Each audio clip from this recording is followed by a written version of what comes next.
Hello everyone, welcome back to education plus. तो चलिए आज हम लोग अपना स्टार्ट करते हैं केमिस्ट्री का chapter intermolecular forces of attraction, जिसमें हम लोग को स्टेट ऑफ मैटर आगे चल के पढ़ेंगे।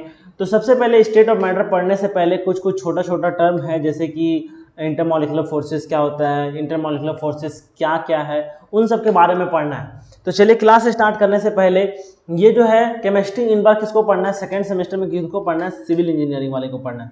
ठीक है, तो बहुत कुछ तो आप लोग जानते ही होंगे। ठीक है, जहां से क्वेश्चन आता है तो उस पर ज्यादा फोकस करेंगे। ठीक है, तो मेनली जो छोटा छोटा टर्म है उन लोग पे उन सब पे ध्यान देते हुए क्लास को हम लोग आगे बढ़ाते हैं। ठीक है, अब रही बात कि क्लास के दौरान आपको क्या क्या करना है। जब हम लोग क्लास कंटिन्यू कर रहे होंगे तो तभी आपको सिर्फ क्लास पे ध्यान देना है और नोट्स बनाने का टेंशन नहीं लेना। ठीक है, नोट्स के लिए आपको क्या करना है, टेलीग्राम पर लिंक दिया हुआ है। ठीक है, आप लोग को वहां पर ज्वाइन होना है। ठीक है, और वहां पर से आप लोग को क्या करना है, वहां पर से आप लोग को नोट्स डाउनलोड कर लेना है। ठीक है, नोट्स कहां पर मिलेगा भाई, नोट्स मिलेगा आप लोग को नीचे डिस्क्रिप्शन में, क्या है, टेलीग्राम का लिंक। ठीक है, टेलीग्राम का लिंक है, वहां पर जाइए। ठीक है, उसके बाद फिर जैसे आप ओपन कीजिएगा आपको सबसे पहला आपको इस क्लास का ही लेक्चर का क्लास नोट्स होगा। ठीक है, क्या लिखा होगा, क्लास नोट्स, और जौन सा चैप्टर का है वो आपको मिल जाएगा। सबसे पहले ज्वाइन करना है। ठीक है, वहां पर आप लोग को नोट्स मिल जाएगा। तो चलिए फिर अपने क्लास को स्टार्ट करते हैं। जो हमारा सबसे पहला टॉपिक है वो है हमारा कि इंटरमॉलिक्यूलर फोर्सेस किसको कहते हैं। इंटरमॉलिक्यूलर, अगर हम लोग इस वर्ड को अगर हम लोग डिवाइड करते हैं तो ये कितने पार्टों में बटा हुआ है, दो पार्ट में। कहे तो इंटर और मॉलिक्यूल्स। ठीक है, तो यानी कि वैसा फोर्सेस जो किसी भी मॉलिक्यूल यानी किसी दो मॉलिक्यूल के बीच में लग रहा हो या फिर किसी दो एटम के बीच में लग रहा हो, तो इसको हम लोग क्या बोलेंगे, इंटरमॉलिक्यूलर फोर्सेस। ठीक है, तो इंटरमॉलिक्यूलर फोर्सेस जो है हमारा, जैसे क्या है, वंडरवाल फोर्सेस। ठीक है, वंडरवाल फोर्स। ठीक है, तो ये क्या है, वंडरवाल फोर्सेस जो है ये क्या है, फोर्स है किसका, इंटरमॉलिक्यूलर फोर्सेस। अब वंडरवाल्स के अंदर भी बहुत तरह का फोर्सेस है, यानी कि हमारे पास तो बहुत डिफरेंट टाइप का कि एटम है, मॉलिक्यूल्स है। जैसे कि कोई एटम ऐसा है जो क्या कर रहा है, उसका ऑटोमोस्ट इलेक्ट्रॉन यानी कि ऑटोमोस्ट ऑक्टेट जो है वो, यानी कि सबसे बाहर वाला जो सेल है वो फुल्ली फिल्ड नहीं है, यानी कि इसमें 8 इलेक्ट्रॉन नहीं है। ठीक है, तो या तो ये इलेक्ट्रॉन लेना चाहेगा या तो देना चाहेगा। ठीक है, तो ऐसा भी एलिमेंट बहुत है जो एटम रिलीज करना चाहता है या फिर कोई एटम लेना चाहता है। ठीक है, या फिर कुछ ऐसा है जो पूरी तरह से उसका जो सिमेट्री है पूरी अच्छी तरह से फुलफिल है। ठीक है, तो वो क्या है, इलेक्ट्रिकली न्यूट्रल है। तो न्यूट्रल एटम जैसे क्या हो जाएगा, हमारा इनर्ट एलिमेंट हो जाएगा। ठीक है, जैसे कि हीलियम हो गया, ठीक है, आर्गन हो गया, जेनन हो गया, ये सारा जो है एलिमेंट है वो क्या है, इलेक्ट्रिकली न्यूट्रल। ठीक है, तो उन सब में कैसा फोर्सेस होता है, या फिर जैसे कि हाइड्रोजन है, ऑक्सीजन है, फ्लोरीन है, यानी कि जो ऐसा एलिमेंट जो क्या है, बहुत ज़्यादा इलेक्ट्रोनेगेटिव है, यानी कि इलेक्ट्रॉन खींचने का शक्ति उसके पास बहुत ज़्यादा है, तो उसमें कौन सा फोर्स लगता है। ठीक है, यानी कि अलग अलग डिफरेंट मॉलिक्यूल में अलग अलग फोर्स काम करता है, तो उसके बारे में हम लोग को पढ़ना है। ठीक है, तो हम लोग अभी सबसे पहले देखते हैं कि टाइप्स ऑफ वंडरवाल फोर्स। अभी जो हम लोग वंडरवाल फोर्स के बारे में बात किए, यानी कि इंटरमॉलिक्यूलर फोर्सेस के बारे में जो बात किए, वो आखिर कितने प्रकार का है, तो वो है मेनली 4 प्रकार का। कितने प्रकार का भाई, वो है हमारा मेनली 4 टाइप्स।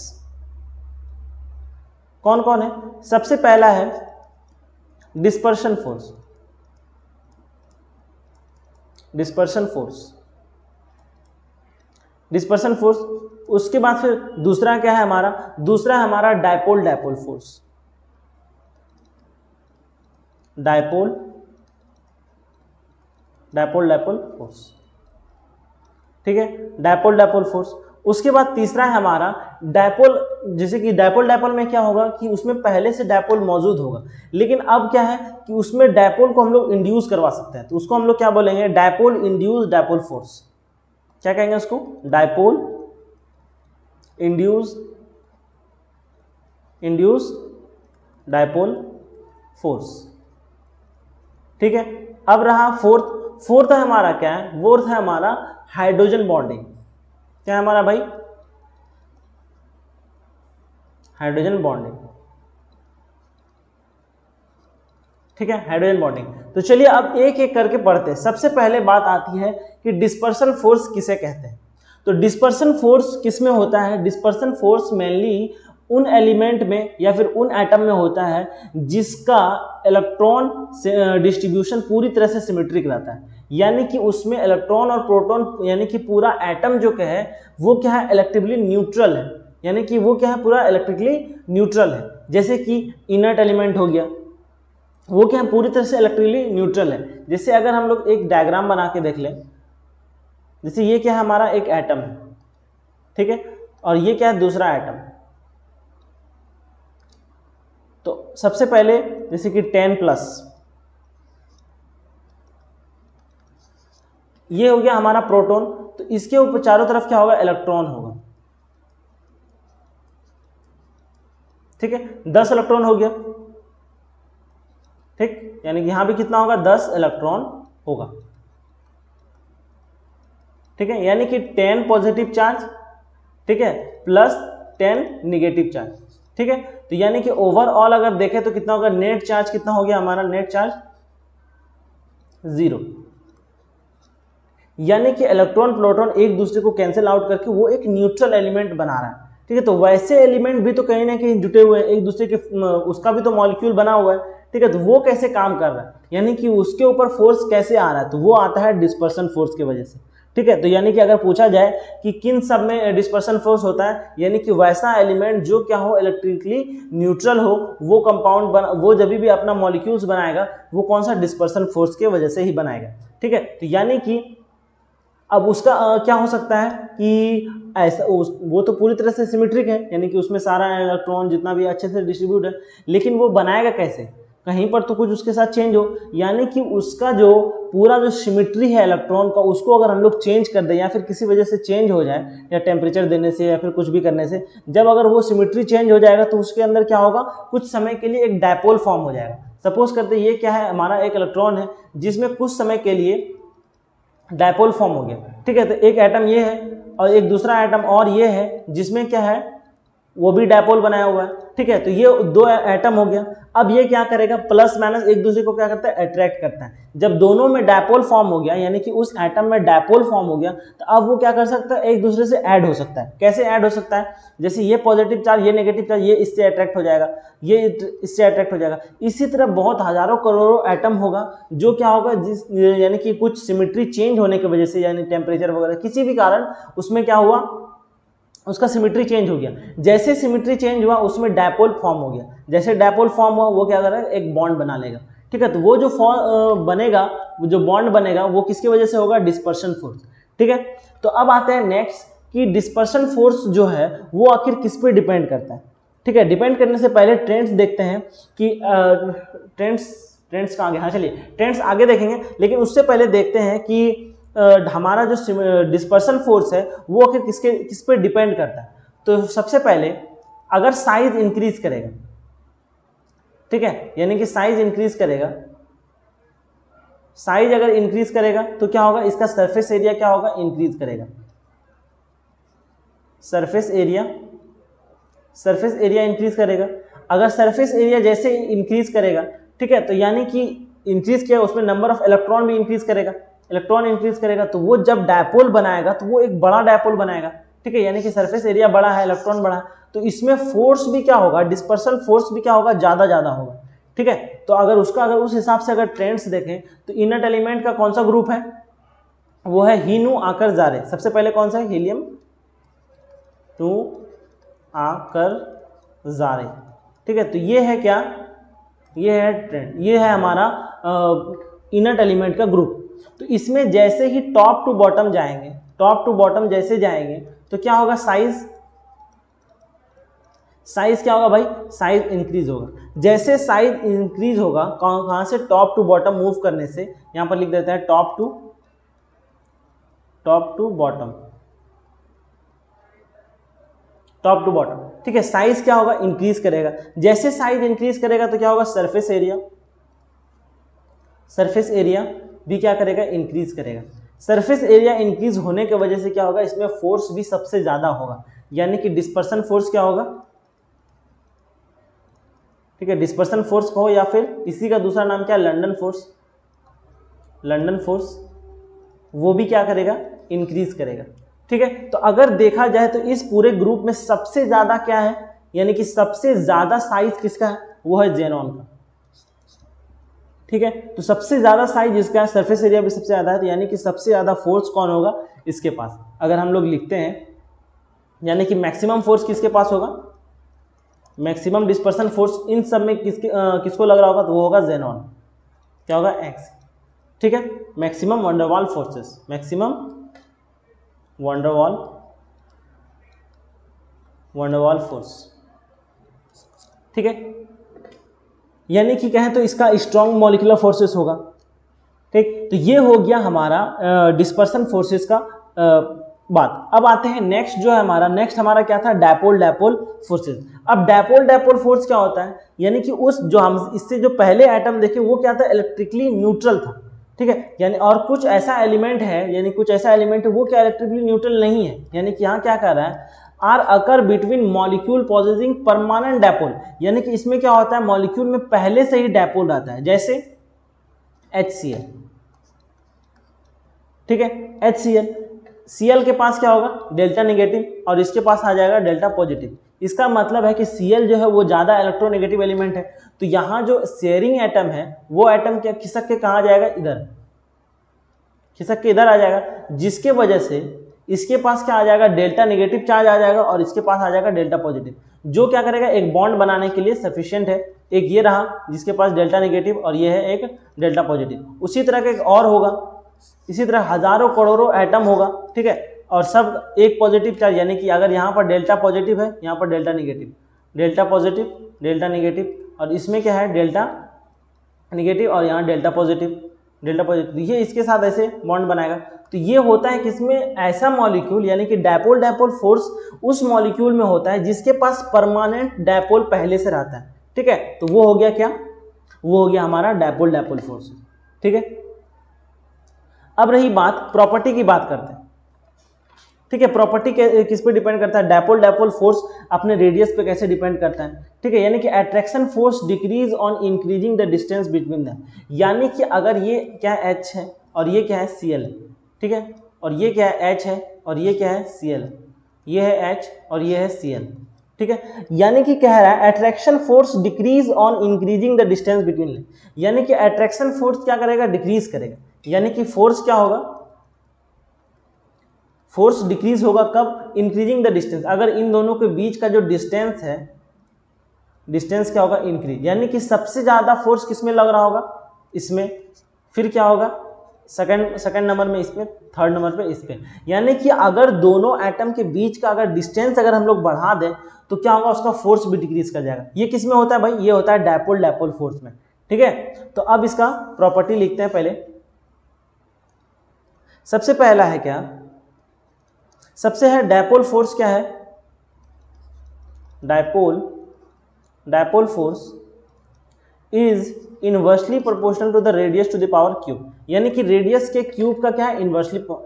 ठीक है, किसमें, अगर ऑब्जेक्ट क्या हो, यानी कि दोनों मॉलिक्यूल क्या हो, स्टेशनरी हो, तब, कब, जब मॉलिक्यूल क्या हो, स्टेशनरी।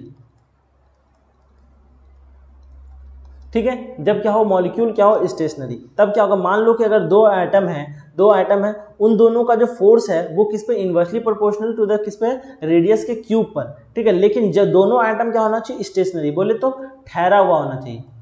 ठीक है, अब रही बात कि डायपोल फोर्स क्या होगा, डायपोल फोर्स क्या होगा कि अगर दोनों मॉलिक्यूल क्या होगा, आपस में ही रोटेट कर रहा हो। ठीक है, यानी कि दोनों मॉलिक्यूल क्या हो, अपने एक्सिस पर घूम रहा है। ठीक है, तब क्या होगा, तब होगा radius to the power inversely proportional to the radius to the power 6, radius के इनवर्सली प्रोपोर्शनल होगा। ठीक है, तो ये कब होगा, जब मॉलिक्यूल क्या होगा, अपने एक्सिस पर रोटेट कर रहा होगा, यानी कि फॉर रोटेटिंग मॉलिक्यूल्स,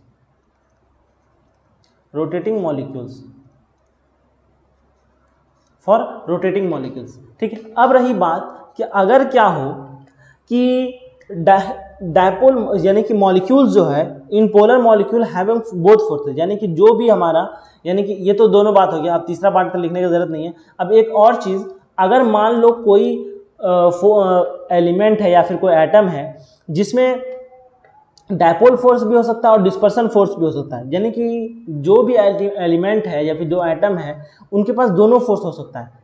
क्या, अगर हम लोग इसको लिख ही देते हैं, in polar molecules have both forces. ठीक है, अब सही से समझ में आएगा। क्या कहने का मतलब है कि पोलर मॉलिक्यूल है तो उसके पास दोनों फोर्सेस हो सकता है। कौन कौन? डायपोल फोर्स भी हो सकता है, डायपोल फोर्स। ठीक है, यानी कि अगर पोलर मॉलिक्यूल्स है तो उसके पास दोनों फोर्स होता है। कौन कौन? डायपोल फोर्स भी हो सकता है, और क्या? लंदन फोर्स, बोले तो डिस्पर्सन फोर्स। ठीक है, तो ये तो हो गया सारा बात किसका, इसका डायपोल फोर्स का। अब आते हैं next, dipole induced dipole force. अब ये क्या होता है भाई? डायपोल में देखिए कि उसके पास पहले से क्या था, परमानेंट डायपोल मोमेंट था, लेकिन इसके पास क्या है, नहीं है। इसमें क्या होगा, डायपोल इंड्यूस होगा। क्या लिखा हुआ है? This type of force develop between the polar molecule, ठीक है, एंड नॉन पोलर मॉलिक्यूल। किसके बीच में? पोलर और नॉन पोलर मॉलिक्यूल में। Due to polar molecule poles are develop in other molecules. ठीक है, यानी कि अगर हम लोग बात कर रहे हैं कि ये क्या है, एक एटम है और ये भी एक एटम है। ठीक है, ये क्या है, पोलर मॉलिक्यूल है, तो पोलर मॉलिक्यूल है तो इसके पास क्या होगा, प्लस माइनस। ठीक है, प्लस माइनस। ठीक है, एक के पास प्लस है और एक के पास माइनस है। कौन सा? ये एक पोलर मॉलिक्यूल है, पोलर, और ये क्या है, नॉन पोलर। ठीक है, तो नॉन पोलर है तो इसके पास कोई भी पोल नहीं होगा। पोल का है तो इसके पास कोई भी प्लस माइनस वाला चार्ज नहीं होगा, पूरी तरह से सिमेट्रिक होगा। अगर हम इसको क्या करें, मूव किया जाए इसके तरफ, जिसके वजह से क्या होगा, यहाँ पर भी जितना सारा निगेटिव चार्ज है ये क्या हो जाएगा, मूव करके पीछे चले जाएगा। ठीक है, और जितना भी पॉजिटिव चार्ज था, क्योंकि पहले क्या था, पॉजिटिव चार्ज और निगेटिव चार्ज पूरी चारों तरफ से, यानी कि सिमेट्रिकल डिस्ट्रीब्यूशन था हर जगह से। ठीक है, लेकिन इसको जैसे नजदीक लाए तो ये निगेटिव चार्ज को क्या करेगा, मूव कर देगा। ठीक है, और पॉजिटिव चार्ज को क्या करेगा, नेगेटिव चार्ज अट्रैक्ट करेगा, जिसके वजह से फाइनल सिचुएशन क्या बनेगा, कुछ ऐसा बन जाएगा। ठीक है, डेल्टा प्लस डेल्टा निगेटिव, और यहाँ पर क्या बन जाएगा, डेल्टा पॉजिटिव और डेल्टा निगेटिव। यानी कि अब ये क्या बन गया, एक डायपोल, एक ने क्या किया, दूसरे के ऊपर एक डायपोल इंड्यूस कर दिया, तो अब इन दोनों के बीच में कोई फोर्स लगेगा। ठीक है, तो इसी को कहते हैं डायपोल इंड्यूस फोर्सेस। ठीक है, इसको क्या बोलते हैं, डायपोल इंड्यूस फोर्सेस। ठीक, अब रही बात कि इसका जो इंटरेक्शन एनर्जी है उस रेडियस पे कितने पर डिपेंड करता है, अगर वो हम लिखें,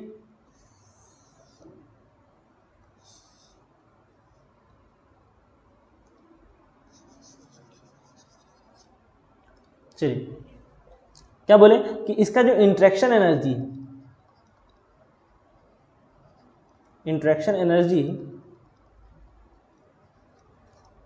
एनर्जी वो किसके ऊपर है, inversely proportional to the radius to the power 6। ये है इसका इंटरेक्शन एनर्जी का खेला, यानी कि इंटरेक्शन एनर्जी वो क्या है, inversely proportional to the radius to the power 6। अब आते हैं नेक्स्ट, जो है हमारा हाइड्रोजन बॉन्डिंग, जहां से एग्जाम में क्वेश्चन आता है। सबसे इंपॉर्टेंट, हाइड्रोजन बॉन्डिंग क्या होता है? हाइड्रोजन बॉन्डिंग क्या, वो एक स्ट्रॉन्गेस्ट बॉन्ड है। क्या है भाई? Strongest bond. This is occur in A molecule which having most electronegative element, यानी कि ये उस मॉलिक्यूल में होगा, यानी कि इसका बॉन्ड उतना स्ट्रांग होगा उसी मॉलिक्यूल में जिसमें ये चारों कंपाउंड रहेगा, जैसे फॉन, यानी कि फ्लोरीन, ऑक्सीजन, नाइट्रोजन और क्लोरीन। ये जिस भी मॉलिक्यूल में रहेगा तो उसका जो बॉन्ड होगा सबसे ज़्यादा स्ट्रांग होगा। क्यों? Due to presence of hydrogen bonding. क्योंकि ये सबसे ज़्यादा इलेक्ट्रोनेगेटिव है, और सबसे ज़्यादा इलेक्ट्रोनेगेटिव होने की वजह से ये इलेक्ट्रॉन को सबसे ज़्यादा खींचेगा, और इलेक्ट्रॉन सबसे ज़्यादा खींचेगा तो वो क्या करेगा, एक मजबूत डायपोल बनाएगा, और जिसके वजह से एक अच्छा खासा फोर्स डेवलप करेगा। ठीक है, तो ये हो गया हाइड्रोजन बॉन्डिंग, यानी कि वैसे कंपाउंड जिसमें FONCl यानी कि फ्लोरीन, ऑक्सीजन, नाइट्रोजन और क्लोरीन रहेगा, तो वो कंपाउंड क्या बनाएगा, हाइड्रोजन बॉन्डिंग बनाएगा। ठीक है, अब रही बात कि हाइड्रोजन बॉन्डिंग कितने तरह का होता है, तो मेनली हाइड्रोजन बॉन्डिंग कितने तरह का होता है भाई, ये होता है 2 तरह का। कौन कौन होता है? सबसे पहला है कि अगर हाइड्रोजन बॉन्डिंग अपने ही मॉलिक्यूल के साथ कर रहा हूं, ठीक है, तो उसको क्या बोलेंगे, इंटर मॉलिक्यूल हाइड्रोजन बॉन्डिंग। उसको क्या बोलेंगे, इंटरमॉलिक्यूल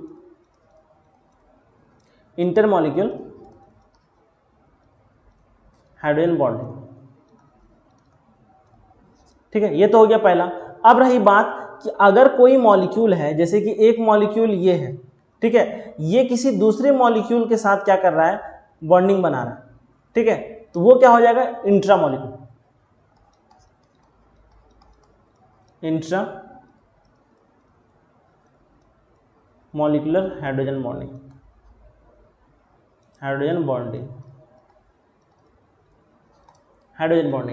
ठीक है, ये हुआ।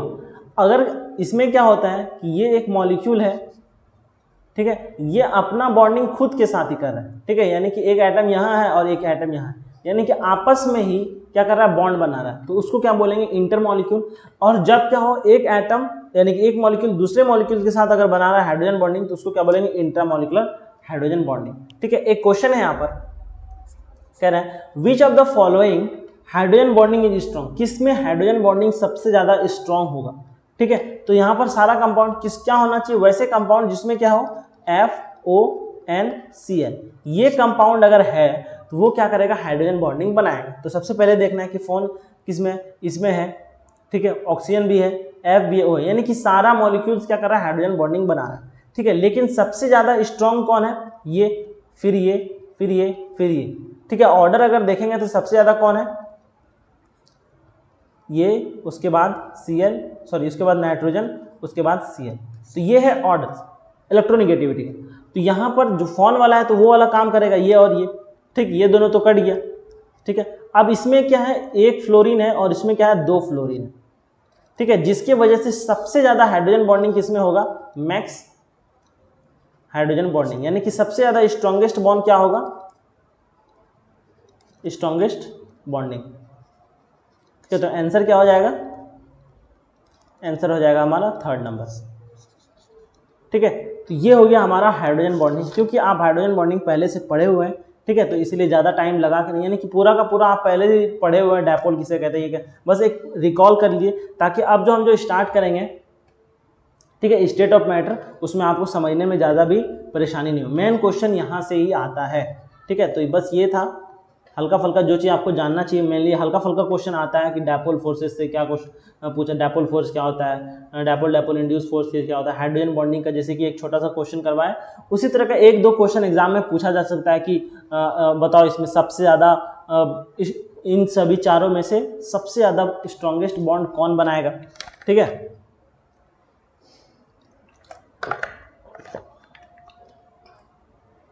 तो वो आप लोग अगर उसमें हाइड्रोजन बॉन्डिंग रहेगा तो सबसे ज़्यादा फॉर्म कौन बनाएगा, भाई हाइड्रोजन बॉन्डिंग बनाएगा। ये कुछ क्वेश्चन जो पीछे वाले टॉपिक से आ सकता है तो वो हम कवर किए।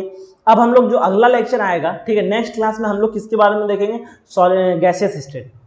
गैसियस स्टेट में आइडियल गैस, रियल गैस क्या होता है, ठीक है, उसके बाद फिर हम लोग उसका ग्राफ देखेंगे, बॉयल्स लॉ, चार्ल्स लॉ, उसके ऊपर रिलेटेड क्वेश्चन प्रैक्टिस करेंगे। ये सब क्वेश्चन जो हम लोग को एग्जाम में मेनली पूछा जाता है। ठीक है, रियल गैस तो खास करके क्वेश्चन पूछा जाता है, उसका जो इक्वेशन है वो क्वेश्चन पूछा जाता है। यानी कि अगला जो लेक्चर होने वाला है एग्जाम पॉइंट ऑफ व्यू से बहुत ज़्यादा इंपॉर्टेंट होने वाला है। ठीक है, तो चलिए अब हम लोग नेक्स्ट क्लास में मिलते हैं, जहाँ पर हम लोग क्या पढ़ेंगे, स्टेट ऑफ मैटर। ठीक है, चलिए, दैट्स ऑल, थैंक यू।